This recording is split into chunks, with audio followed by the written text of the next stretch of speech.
Hello, everyone, and welcome to Indiana Golf Magazine. I'm Brian Hammons. Our French Lick Resort Spotlight this month shines on one of the biggest events on the Indiana golf schedule, the Indiana Open, played this year at the Brickyard Crossing. And like the race that is held adjacent to this year's venue, this was a wild ride.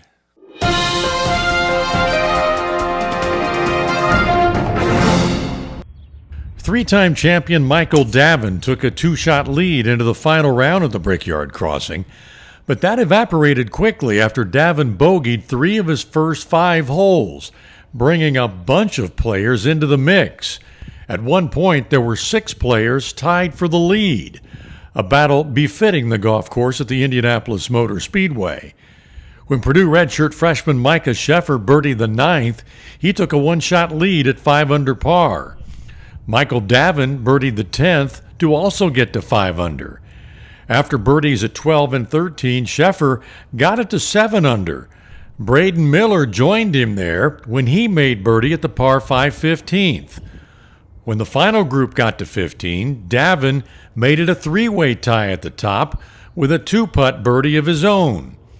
Miller was the first to reach the 18th with a chance to take the lead, but missed his birdie putt. When the final group arrived at the last, Davin's birdie putt to win looked good the whole way, but just missed.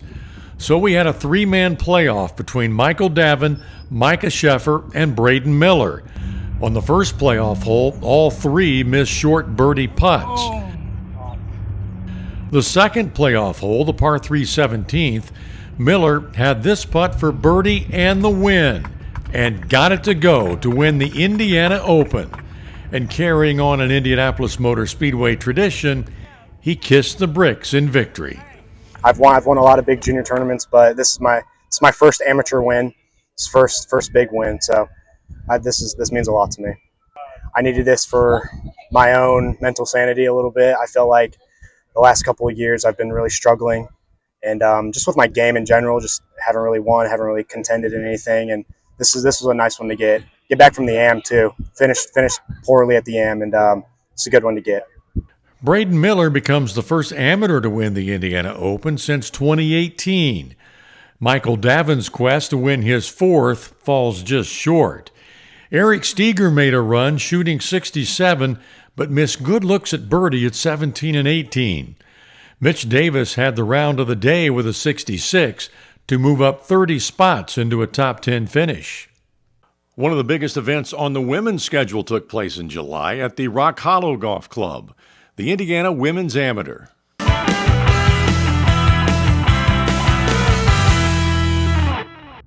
After rounds of 69 and 70, Carmel's Claire Swathwood took a 4-shot lead into the final round, but it got real interesting on the back 9.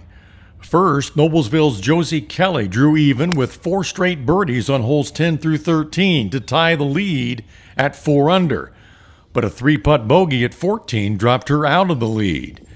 Then, 5-time champion Julia Potter-Bobb made birdies at 15 and 16, and she was tied for the lead, only to bogey the 17th. After a 1/37 on the front, Swathwood was solid on the back 9, making 9 straight pars, which was good enough for a 1-shot win. I'm so proud of myself. I've worked really hard. I haven't really had a win in a long time, and so it feels really good. And I've been working so hard, and I'm just so happy. I know I just had to stick to the same thing I was doing, not get ahead of myself. Kind of my thing I was thinking about was just go on autopilot, and I think sometimes I think too much, and so just go on autopilot, stay patient, and ended up being 9 pars on the back 9 that got it done. Swathwood's win qualified her for the U.S. Women's Amateur. Josie Kelly had the round of the day, a 3 under 69 to finish tied for second with Julia Potter-Bobb, who was the only player to shoot par or better all 3 rounds. Addie Coy and Taylor Larkins finished 4th and 5th, respectively. The PGA Senior Professional Championship was played at the Harrison Lake Country Club, and 2024 champion Dave Pugh took a 1-shot lead into the final round. Last year's winner, Gary Robinson, made a run. He shot 2 under on the front 9 to tie the lead, and this birdie at the par 5 11th gave him the outright lead at 2 under. At the par 3 17th, still leading by 1, Robinson couldn't get the par putt to go, so he fell back into a tie with Pugh. At the 18th, Robinson had a good look at birdie, but missed. When Pugh reached the 18th, he had this for birdie and the win, his second in the last 3 years. I kind of thought if I got it under par for the tournament, I would be okay.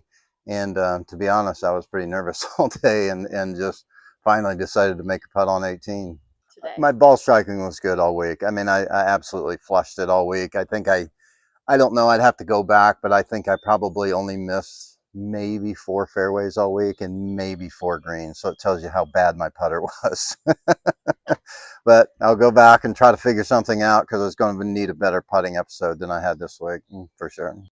The top 5 finishers earn a spot in the National Senior PGA Professional Championship to be played this October at Superstition Mountain in Arizona, which includes 73-year-old Gary Robinson and 78-year-old Bill Shoemaker. Way to go, fellas. In junior golf, Brady Waggoner of McCordsville shot rounds of 69-69 to win the boys' Junior PGA Championship by 2 shots.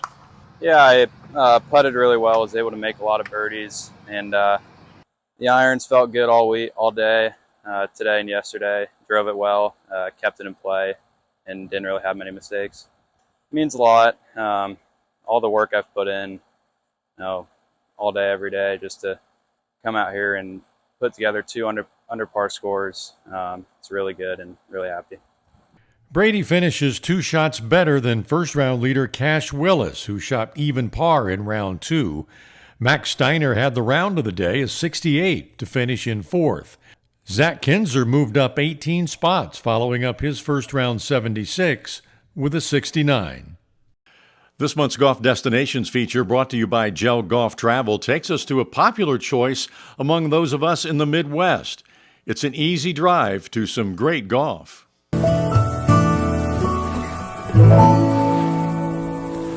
I'm Josh Levitats of JEL Golf Travel, and this month's destination spotlight is the Robert Trent Jones Golf Trail in Alabama, one of our favorites to send groups to. 11 sites, 26 courses, over 400 holes of championship golf. It starts at Ross Bridge, a par 72 monster stretching over 8,000 yards from the tips, framed by a castle-like clubhouse. Just outside Birmingham, Oxmoor Valley offers 3 courses carved through dramatic elevation changes in the foothills, and that's just the beginning of what the trail has to offer. Between rounds, the practice facilities are second to none, and the accommodations rival any golf resort in the country, luxury lodging, spas, and dining right on site. Want to extend the trip? Purcell Farms, just up the road, adds a private club atmosphere with its own championship course. On a cost scale of 1 to 5, this trip lands around a 2. The RTJ Trail is genuinely one of the best valued golf destinations in the world. Want help planning your trip or adding on Purcell Farms? Reach out to us at JEL Golf Travel, jelgolftravel.com, or email me directly at josh@jelgolftravel.com. The Robert Trent Jones Golf Trail, this month's golf destination. Time now for our Golf Performance Academy tip of the month. And this month, Tony Day helps us with our putting.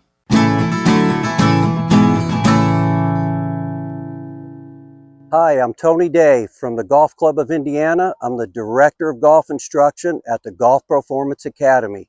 We are here today on the new Ridge putting course, 18-hole putting course, over 1 acre of grass. We're going to talk about putters today. What kind of putter should you have and how do you putt? So we're talking about right-handed golfers today. As you can see, I'm holding up 2 putters. This is what's called a blade putter, and you can see it's toe heavy, droops down. This is considered a mallet putter, and the face is up in the air.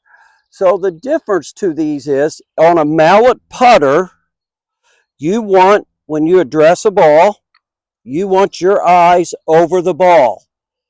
It is still a little bit of arc, not very much, And then for someone that likes to stand further away, you use a blade putter, even though your hands go back and forth, but it's toe heavy, so it will create some arc when you putt. You have to get the putter that fits your natural stroke, your golf DNA. Now, we're talking about right-handed putters again. What you got to find out, there's a couple things to help you become a better putter. Are you a puller or a pusher? A puller is someone that when they putt, they feel that they're left-hand dominant. They are pushing back and pulling through. This was one of Big Hogan's big things. He always said everyone should be a puller. Now, if you use your right hand, that you feel like your right hand is in charge and you go back and you push through with your right hand, it's fine. You can be whatever you want to be. Now, to become a good putter also, use your ears.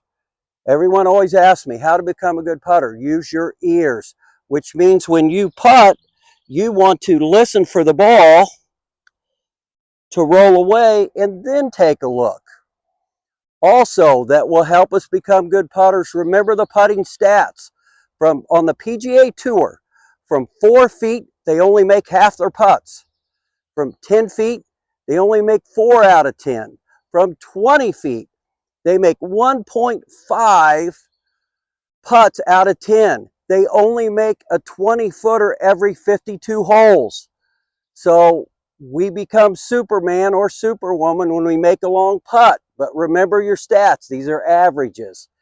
The best way to lower your score is by chipping and putting. Get fit for your putter. It's the club you hit the most in a round of golf.